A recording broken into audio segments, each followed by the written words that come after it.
Ketika mereka telah berhasil bertemu dengan Master Xiao atas arahan dari Waseng, tiba-tiba saja sebuah perangkap yang berlapis listrik bertegangan tinggi jatuh dan mengurung Xiao Wu.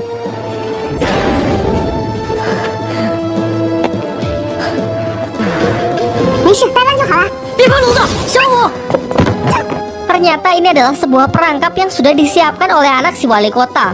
Ia sengaja menyuruh Waseng untuk buka mulut memancing Tansan dan Xiao Wu supaya masuk ke ruangan ini. Walaupun Waseng juga terpaksa melakukan hal tersebut karena si anak wali kota telah mengancam akan membunuh keluarganya. Di sini kemudian anak wali kota mengatakan bersedia membebaskan Xiao Wu asalkan Tangsan memenuhi dua syaratnya. Pertama, memperkenalkannya kepada Suyanto, Master Roh yang merekomendasikan Tangsan kemarin. Dan syarat kedua, Tangsan harus bersedia menjadi bawahannya untuk selamanya. Namun Tangsan dengan tegas menolak dan lebih memilih untuk membebaskan Xiao Wu dengan caranya sendiri.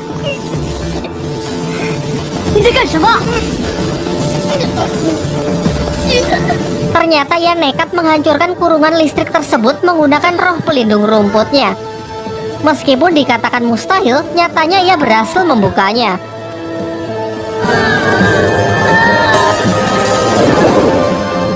Sayangnya efek samping dari aksi gilanya tersebut membuat roh pelindungnya kini menjadi hancur. Menurut Master Xiao, untuk memulihkan roh pelindungnya, Tangsan harus segera menyerap cincin roh siluman keduanya yang harus bertipe tumbuhan. Sadar mereka tidak akan bisa menang, Master Xiao yang sudah terlepas menggunakan kekuatannya untuk membuat kelompok anak Pak Wali Kota jatuh pingsan, sehingga mereka punya waktu untuk melarikan diri.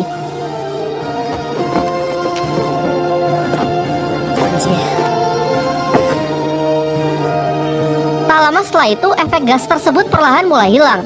Dan Waseng lah yang pertama kali tersadar. Dirinya yang telah dibutakan dengan dendam dan kebencian menggunakan kesempatan ini untuk membunuh anak wali kota demi memastikan keluarganya akan tetap aman. Saat bala bantuan sudah datang, tidak ada satupun saksi mata yang melihat pembunuh dari anak wali kota. Asistennya yang baru tersadar menduga kuat kalau Tangsan lah pelakunya. Sementara itu, Tangsan, Xiao Wu, dan Master Xiao pergi ke desanya Tangsan untuk mencari tempat yang aman. Di sana mereka bertemu dengan ayahnya Tangsan yang ternyata diam-diam selalu mengikuti mereka sehingga ia tahu kronologi yang sebenarnya. Lantas ia segera menyuruh Xiao Wu dan putranya tersebut untuk segera melarikan diri karena ia tahu bahwa pemerintah tidak akan mengampuni mereka. Tangsan dan Xiao Wu kemudian bertemu dengan kepala desa. Sang kepala desa memberitahukan kalau mereka kini sedang diburu oleh pihak pemerintah karena dituduh telah membunuh anak wali kota. Tangsan yang merasa tak bersalah memutuskan untuk menyerahkan dirinya agar masalah ini cepat selesai. Namun utusan dari wali kota mengatakan kalau nyawa dua orang saja belum cukup untuk membayar kematian dari si anak wali kota. Lantas ia ingin membunuh seluruh keluarga Tangsan beserta penduduk desa ini. Dari sini terungkap juga identitas ayah Tangsan yang sebenarnya, orang yang sangat berpengaruh di dunia dahulu. Namun karena suatu alasan ia memilih untuk mengasingkan diri dan memutuskan membesarkan putranya di desa terpencil ini. Sementara itu, ayah Tangsan yang tahu kalau roh pelindung putranya sudah hancur, membuka sebuah segel di bawah rumah yang di sana tersimpan siluman roh bertipe tumbuhan peninggalan dari ibu Tangsan.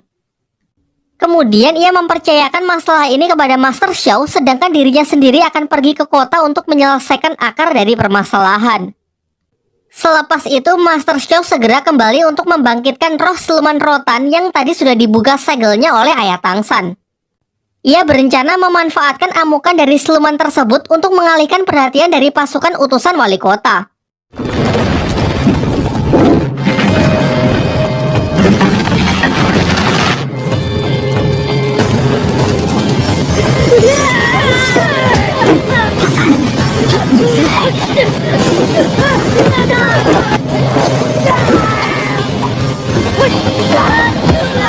Sejauh ini berjalan sesuai rencananya. Karena keributan tersebut, Tangsan dan Xiao Wu berhasil melarikan diri dengan masuk ke dalam rumah.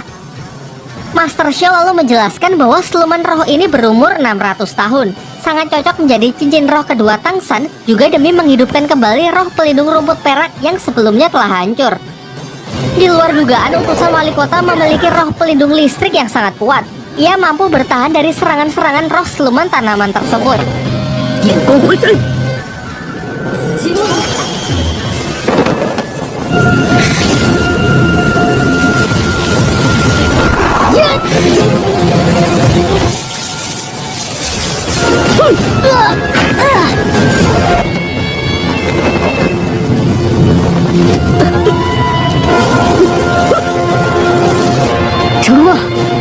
Singkat cerita, berkat bantuan dari Xiaowu dan amukan dari siluman roh, Tang San pun berhasil mengalahkan utusan wali kota tersebut.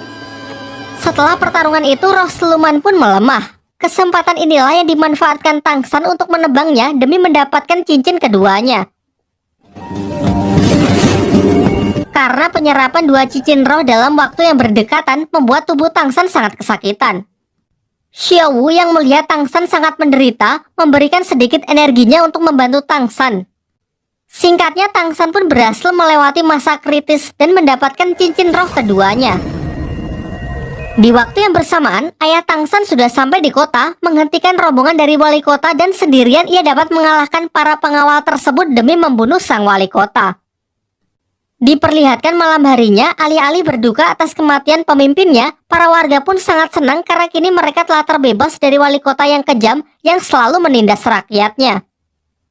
Kembali ke rumah Tang San, terlihat mereka tengah merapikan tempat itu yang sebelumnya heboh akibat bentroknya dengan pasukan wali kota. Tiba-tiba Master Xiao mendapatkan telepati dari ayah Tang San agar menemuinya di luar rumah tanpa memberitahukan yang lain.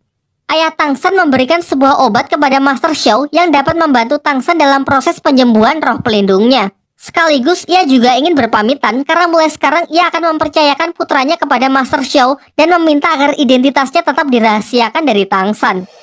Namun ternyata Tang San tidak sepolos itu. Ia pun menyusul Master Xiao dan mengatakan mustahil ia tidak dapat merasakan hawa keberadaan dari ayahnya.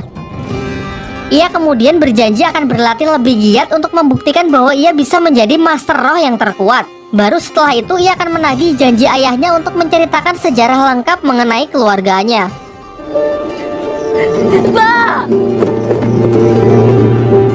Singkat cerita, setelah perpisahan mereka, Tang San meminta Master Xiao agar kembali memasukkannya ke Akademi Balai Roh Pelindung.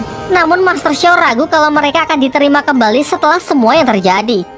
Ia pun menyarankan Tang San untuk masuk ke akademi lain yang bernama Akademi Sri Lanka. Meskipun tempat itu berisi orang-orang aneh dan berdiri independen tanpa terikat dengan organisasi apapun, menurutnya itu akan menjadi tempat yang cocok untuk Tang San. Lalu karena bimbingan Master Xiao selama ini yang baginya sangat berguna, Tang San pun memberikan penghormatannya yang sekaligus menjadi simbol ikatan guru dan murid di antara mereka. Di tengah heningnya malam, Xiaowu menghampiri Tang San yang terlihat merenung di depan api unggun. Singkatnya, mereka pun sepakat mengikat persaudaraan adik dan kakak dan berkomitmen akan menjaga satu sama lain mengingat kini mereka merasa sudah tidak punya siapa-siapa lagi. Besoknya, Master Xiao mengantar mereka ke tempat pendaftaran Akademi Sri Lanka. Ia menyuruh Tang San dan Xiaowu masuk sedangkan ia sendiri akan menunggunya di luar.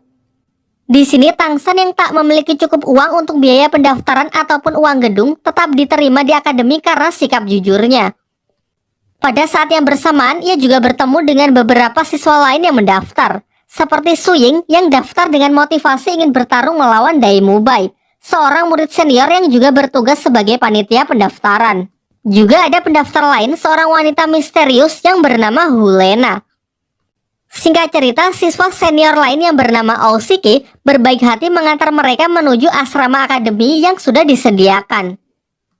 Malam harinya secara mengejutkan seorang pria misterius datang membuat onar menyerang asrama para calon siswa baru akademi.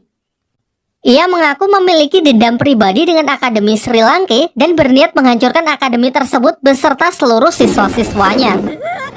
Pria ini pun tidak main-main. Dengan kejamnya ia membunuh Aosike, siswa senior yang tadi siang mengantar Tang San ke asrama.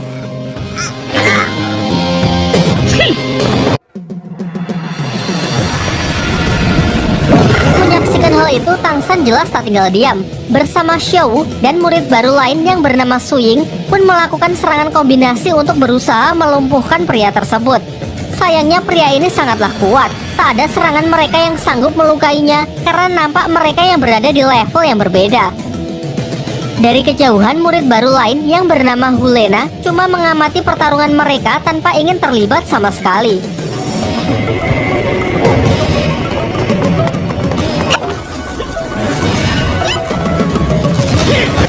Keadaan pun kian memburuk karena pihak Tang San yang